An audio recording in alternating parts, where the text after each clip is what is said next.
쿠팡의 미국 투자사들이 개인정보 유출 사태에 대한 한국 정부의 진상조사로 수십억 달러의 손해를 입었다며 문제를 제기했습니다. 법무부는 알티미터와 그린옥스 등이 한미 자유무역협정 FTA에 근거해 국제투자분쟁 ISDS 중재의향서를 한국 정부에 제출했다고 밝혔습니다. 청구인들은 쿠팡의 개인정보 유출 사태 이후 한국 국회와 정부 등이 쿠팡을 겨냥해 각종 행정 처분과 위협적인 발언을 했다고 설명했습니다. 이는 한미 FTA의 공정, 공평 대우 의무, 내국민 대우 의무와 최혜국 대우 의무, 포괄적 보호 의무 등의 위반이라고 주장했습니다. 특히 쿠팡이 중국 더불어민주당 이재명 대통령과 긴밀한 관계를 유지하는 한국 내 중국 대기업의 시장 점유율을 잠식하면서 한국 정부가 행정 권력을 무기화했다며 의혹을 제기했습니다. 중재 의향서는 청구인이 중재를 제기하겠다는 의사를 밝히면서 상대 국가에 보내는 문서로 제출 90일 이후 정식으로 중재를 제기할 수 있습니다. 로이터 통신은 그린옥스와 알티미터가 미국 무역 대표부 USTR에 한국 정부의 쿠팡 관련 조치 조사 등을 요청했다고 보도했습니다. 또 USTR 조사가 시작되면 공청회와 공공의견 수렴 등을 거쳐 한국산에 대한 관세 부과 등 보복 조치로 이어질 가능성이 있다고 전했습니다. 앞서 우리 정부는 USTR과 만나 쿠팡에서의 정보 유출과 미흡한 대처가 문제의 핵심이라며 미국 기업에 대한 차별이 아니란 점을 설명했습니다. 비차별적으로 또 공정하게 그렇게 지금 하고 있기 때문에 그런 부분은 이제 통상이나 외교 이슈랑은 철저하게 분리해서 대응하는 게 필요하다 이렇게 봅니다. 법무부는 국제투자분쟁 대응단을 중심으로 관련 기관과 합동 대응 체계를 수립해 법률적 쟁점을 검토하고 적극 대응하겠다고 밝혔습니다. 경제 전문가들은 USTR이 한국 정부의 조치에 대한 조사에 착수할 수 있지만 한국산에 대한 관세 등 미국의 보복 조치로 이어질 가능성은 제한적이라고 진단했습니다. 뉴욕에서 YTN 이승윤입니다. 네, 이제 이 코스피가 5천을 넘어서 어디까지 갈지도 궁금해지는 상황인데요. 6천선에 진입할 거라는 기대감까지 나오고 있습니다. 정부는 이 코리아 디스카운트 해소를 위해서 계속 노력하겠다고 강조했는데요. 일단은 단기 급등에 따른 조정 가능성은 있어 보입니다. 이어서 오인석 기자입니다. 코스피 5천 시대를 앞둔 국내 증시는 반도체가 상승을 이끌고 수출이 이를 밀어주는 장세입니다. 인공지능 붐과 메모리 슈퍼사이클에 힘입어 반도체를 중심으로 대형주의 실적 전망이 무서운 속도로 상향되면서 국내 증시가 글로벌 대비 여전히 저평가됐다는 진단이 나옵니다. 코스피 6천선 진입이 가능하다는 전망도 나옵니다. 정은보 한국거래소 이사장은 반도체와 방산, 조선 등 주요 산업의 경쟁력이 높아지면서 한국 증시가 새로운 도약 단계에 진입했다며 코스피가 6천선까지도 충분히 도달할 수 있다고 자신감을 내비쳤습니다. 정부도 증시 활성화 노력을 올해도 더 강력하게 지속해 나가겠다고 밝혔습니다. 국내 증시가 코리아 디스카운트를 극복하고 코리아 프리미엄이라는 말이 나올 때까지 계속해서 노력하겠다고 강조했습니다. 기업 지배구조 개선과 불공정 거래 근절, 세제 인센티브 등을 보완해 외국인 투자자는 물론이고 국내 개인 투자자들이 국내 증시가 믿고 투자해 볼 만하고 우상향을 지속할 것이라는 믿음을 가질 수 있도록 하겠다고 재정경제부 관계자는 말했습니다. 잠재 성장률 반등을 위해서 생산적 금융을 적극 지원하도록 하겠습니다. 특히 주식의 장기 투자를 위해서 생산적 금융 ISA를 신설을 하도록 하겠습니다. 하지만 워낙 가파른 오름세를 보이면서 과열 부담이 누적돼 있다는 지적도 나옵니다. 불과 9개월 만에 코스피가 2배 넘게 이례적으로 급상승한 만큼 조정이 있을 것이라는 분석입니다. 그동안의 단기 급등에 따른 가격 부담도 누적이 되어 있기 때문에 기술적인 조정 가능성도 분명히 있는 것으로 판단하고 있습니다. 상승 흐름 속에서 숨고르기 형태가 될 가능성이 높다라고 보고 있습니다. 트럼프발 대외 불확실성과 지정학적 리스크, 최근 일본을 비롯한 글로벌 국채 금리 상승 등은 국내 증시에 단기적 조정의 빌미를 제공할 악재로 꼽힙니다. YTN 오인석입니다. 우여곡절 끝에 오늘 국회에서 이해훈 기획예산처 장관 후보자의 인사청문회가 열립니다. 보수 진영 출신인데다 다양한 의혹으로 여권 내에서도 사퇴 요구가 나온 만큼 여야 모두 송곳 검증을 예고했습니다. 윤웅성 기자가 보도합니다. 정부 초대 기획예산처 장관으로 보수 인사 이해훈 후보자를 발탁한 이재명 대통령은 신년회견에서 청문회가 필요하다고 진한 아쉬움을 드러냈습니다. 문제가 있어 보이긴 해요. 그러나 그에 대해서 본인의 해명도 또 들어봐야 되는 거 아닌가요? 그게 공정하죠. 그리고 이튿날 여야는 청문회 개최에 전격 합의했습니다. 국민의힘은 자료 부실을 이유로 지난 월요일 예정됐던 청문회를 사실상 보이콧했는데 이 후보자가 추가 자료를 일부 제공해 물꼬가 트였습니다.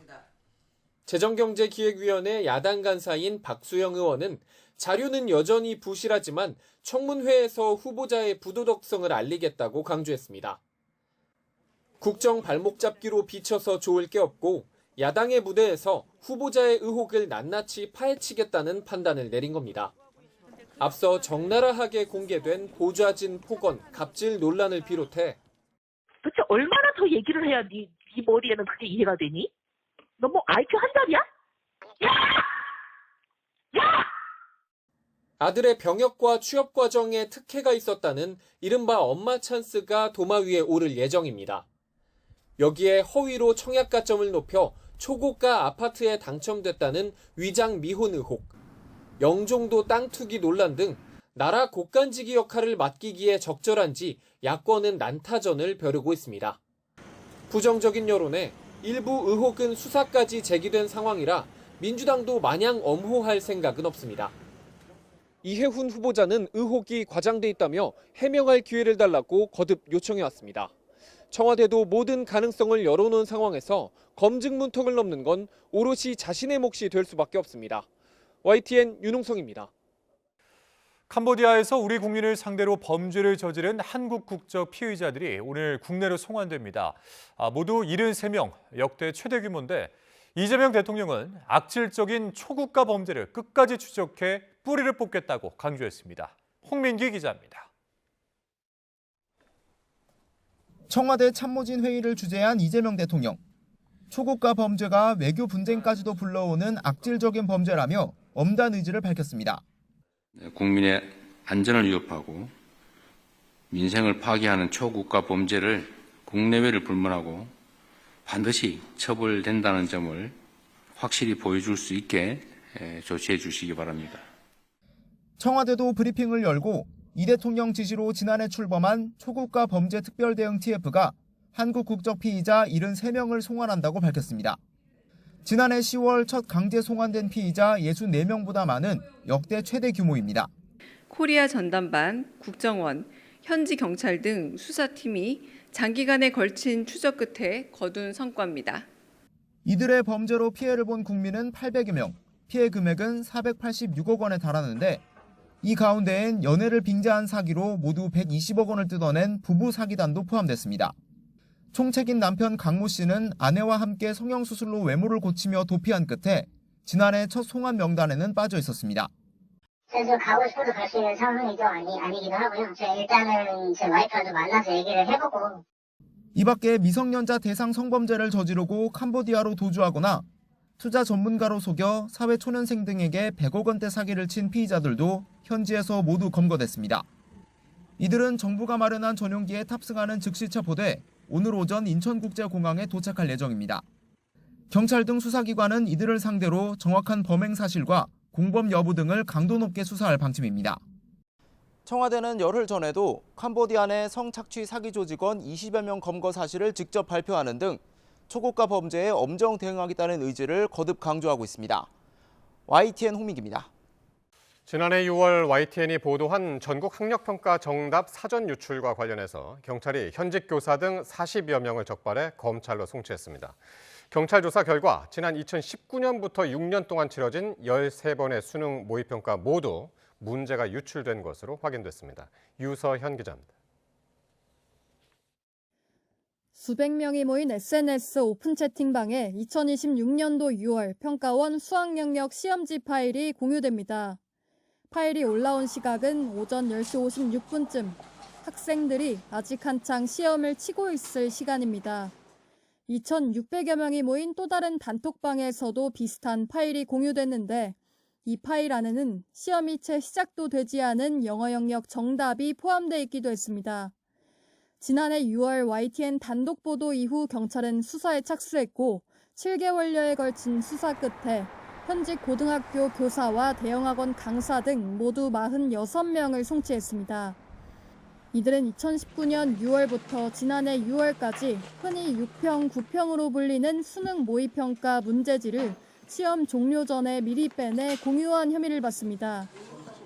경찰 조사 결과 6년 동안 치러진 13번의 수능 모의평가 모두 유출이 있었습니다. 범행 이유는 학원 수업 자료로 활용하기 위해서였는데 일부는 학생들에게 배포하고 남은 여분의 문제지를 빼돌린 거로 드러났습니다. 또 2명은 아예 봉인된 문제지와 정답지 봉투를 몰래 열고 유출한 거로 확인됐습니다. YTN 취재 결과 피의자 대부분은 수학 강사로 모의고사 해설 강의 등 학원 강사로서 경쟁력을 위해 범행한 거로 파악됐습니다. 일부는 팀까지 꾸려 범행한 거로 확인됐는데 여전히 온라인에는 이 팀을 홍보하는 글이 남아 있습니다. 경찰 관계자는 다만 정답이 학생들에게 전달된 정황이 확인되지 않아 위계에 의한 공무집행 방해 혐의에 대해서는 증거 불충분으로 불송치했다고 설명했습니다. 수능 모의평가 문제지 유출 사건은 2012년 경기 안양, 2022년 부산에서도 있었지만 근절되지 않고 있습니다. 경찰은 업계 종사자들의 도덕적 불감증이 여전하다고 지적하기도 했는데 시험 관리감독상 문제점 등에 대해 시도교육청에 제도 개선을 요청할 예정입니다. YTN 유서연입니다. 끝으로 출근길 날씨 알아보겠습니다. YTN 야외 스튜디오 연결합니다. 정수현 캐스터. 네, 정수현입니다. 네, 오늘 아침도 강추위가 기승이라고요? 네, 한파의 고비는 지났지만 여전히 영하 10도 안팎의 강추위가 이어지고 있습니다. 현재 서울은 기온과 체감온도가 모두 영하 11도까지 떨어져 있는데요. 오늘 출근길도 보온에 신경 써서 나오셔야겠습니다. 그럼 이번 주까지는 추위가 계속 이어지는 건가요?